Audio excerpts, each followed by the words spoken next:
आपको पता होगा कि एलियन का न्यूज़ बहुत तेज़ी से फैल रहा है कि हमारे भारत देश में राजस्थान राज्य में एलियन उतरे थे। हालाँकि मैं उनके बारे में बताना चाहूँगा कि एलियन का स्पीड क्या होती है और एलियन क्या होती है। तो एलियन एक तरह से समझा जाए तो हम लोग इंग्लिश में जानते हैं कि एक तरह से वो क्या है, दूसरे ग्रह पर रहने वाली चीज़ एक तरह से समझा जाए।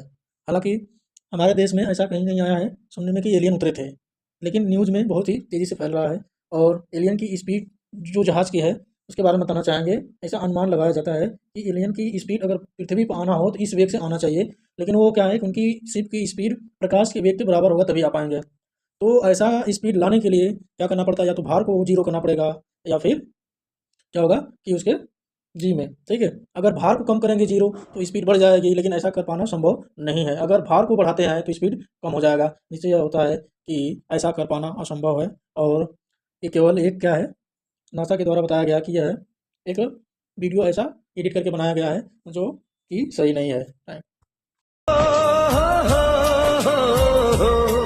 मेरे देश में मेहमानों को भगवान कहा जाता है, वो यहीं का हो जाता है जो कहीं से भी आता है।